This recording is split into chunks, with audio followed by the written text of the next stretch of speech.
Morning. It is Thursday, September 12th, and it's time for another vlog.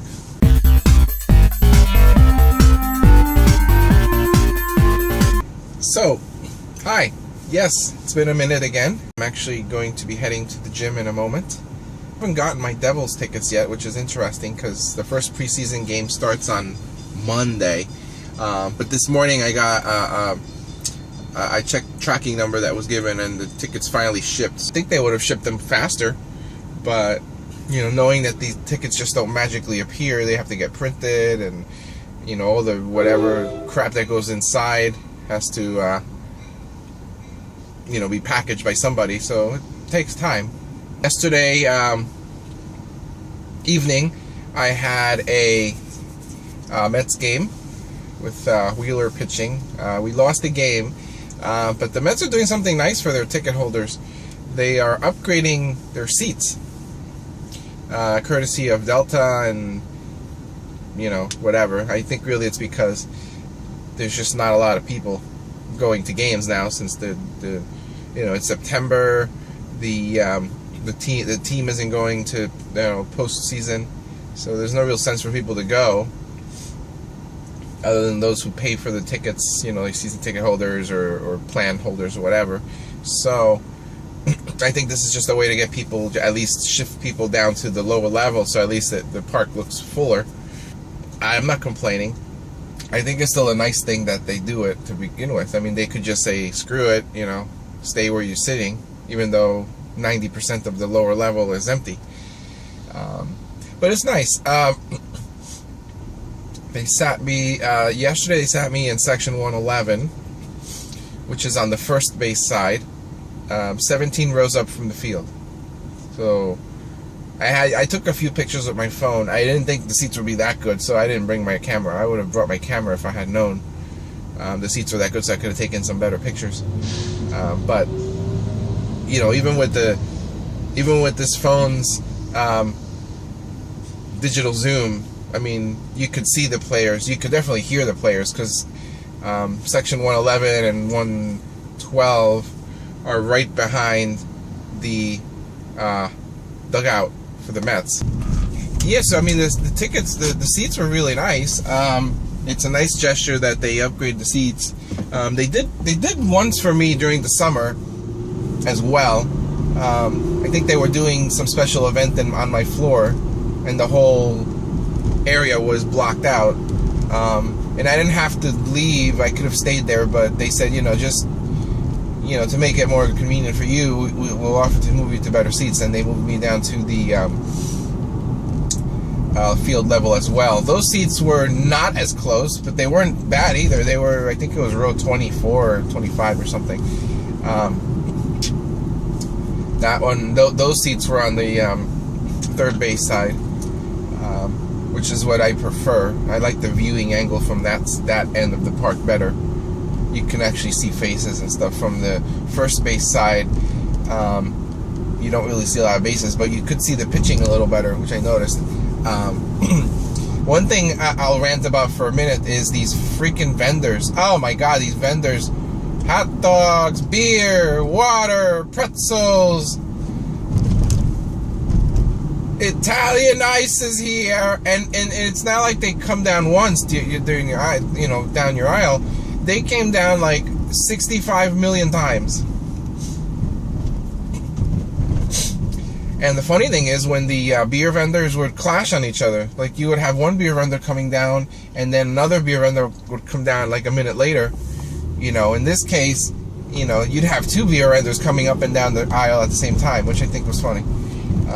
So they were really pushing concessions yesterday, and it's kind of distracting to have these guys popping in your view every 2 minutes.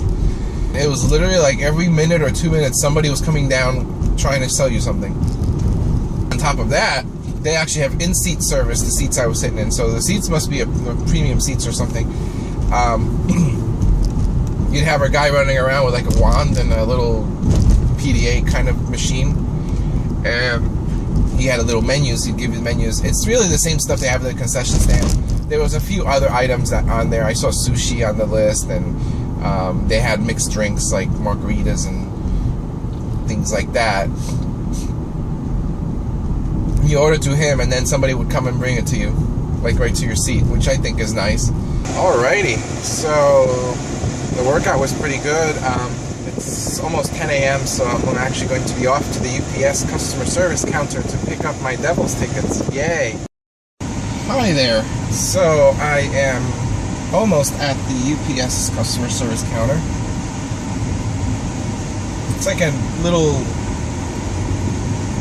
complex of little office buildings, but it's You have arrived. Oh, thank you. I guess it told me I arrived. So it doesn't tell me which one it is. I think it's this one.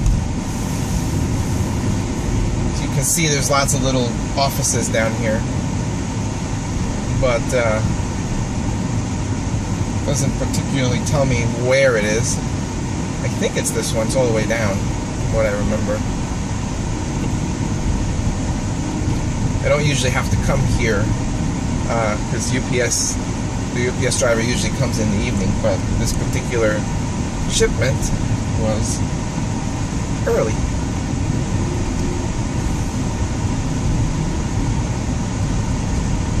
No, it's definitely not done all the way down here.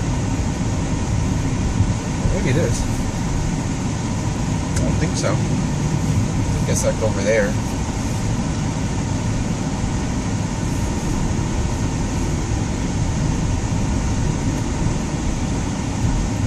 Amy Way. That's interesting.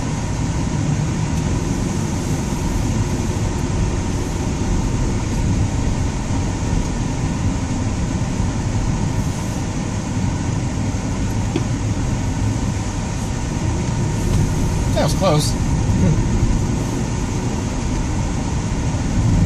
It looks like it's like a bunch of warehouses. Oh, there it is.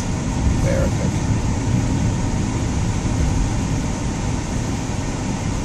Yep, it's right here. Customer Center. Alright. So, I've arrived and I'm going to pick up my package. Alright. Package has been retrieved. Or envelope, I should say. They never really do anything fancy with their shipments. It's always like an envelope. So I'm home now, and I'm going to be doing a unboxing of this. Alright folks, so I have completed the unboxing of the season tickets. I've had lunch. I am watching the Mets afternoon game, but we're having a storm right now, so now they're in a rain delay.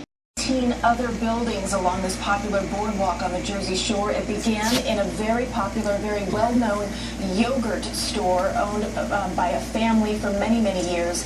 Evacuations have been ordered about in a 6-block radius. This is incredible, folks. You can see, the wind is blowing. They just rebuilt that whole boardwalk and it's on fire. That's just so sad. They are trying to put out these flames, but some of the water that they're trying to douse these flames with, the wind is shooting that water the other way, and obviously the amount of water that they have, they are now having to use water from the bay and pump water out of the bay, and then put hoses across the streets and roads there to gain access to that water. So that hey guys, so it's evening time. It's about 10:30 or so. It's just been an interesting evening watching this coverage of the Seaside Heights fire boardwalk again, devastation. Oh, it's just so sad. But yeah, my evening really was watching that. Had some dinner. Finally getting some time to relax. So I think I'm going to end the vlog for today. A lot of stuff happened today. Hopefully you guys enjoyed the vlog. And if you guys did, then by all means, like and share and comment. And I will see you guys in the next one.